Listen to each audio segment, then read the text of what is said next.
Does something feel off about money lately?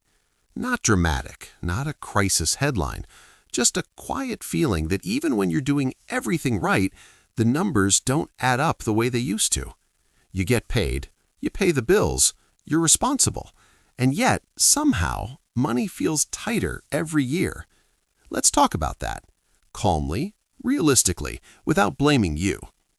Imagine a fairly normal scenario in the US or Europe. You're in your mid-20s or early 30s. You have a job that looks decent on paper.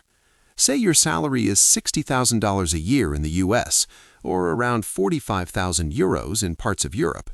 Sounds okay, but after taxes, Social Security, insurance, and mandatory deductions, that becomes roughly $3,700 a month in your bank account, sometimes less. Now real life starts. Rent or mortgage, $1,400 to $1,800.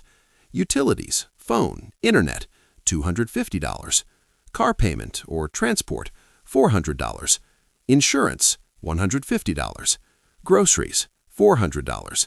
Student loan or personal debt, $300. Credit card minimums, $150. We're already near $3,100, and we haven't talked about clothes, occasional eating out, birthdays, travel, emergencies, or simply enjoying life. This isn't reckless spending. This is normal life. So where is the mistake? Here's the uncomfortable truth. The problem is not that people are bad with money.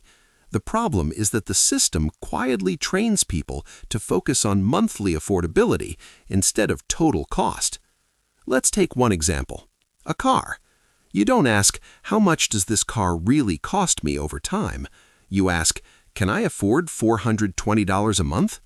That single question changes everything, because $420 a month for 6 years is not $420. It's over $30,000, often closer to $36,000 after interest, insurance differences, and depreciation, for something that loses value every single year. But psychologically, $420 feels manageable. $36,000 feels abstract. And this logic doesn't stop at cars, phones, furniture, education, even lifestyle choices.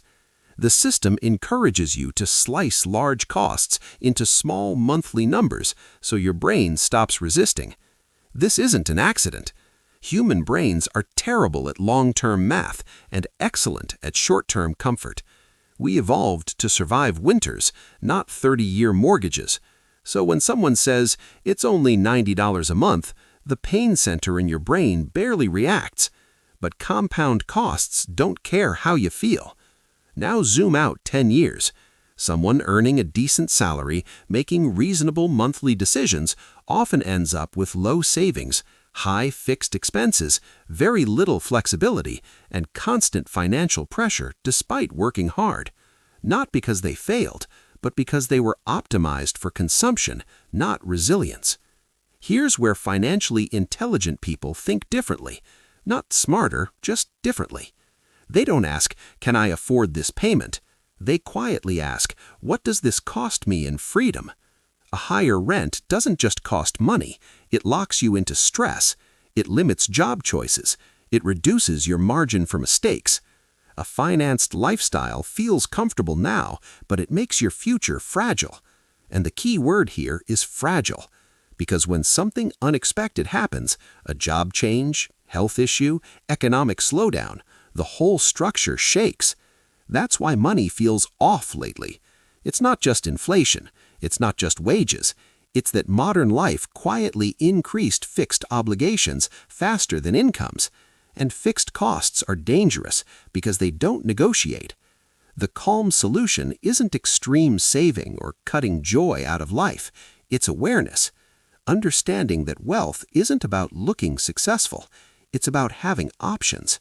The person who drives a paid-off average car and sleeps well is often richer, in a real sense, than someone earning more but trapped by payments. And this isn't about guilt. You didn't invent this system. You're navigating it. But once you see the pattern, you can't unsee it. Money starts feeling clearer, less emotional, more logical. And that clarity alone changes decisions, slowly, quietly, without drama.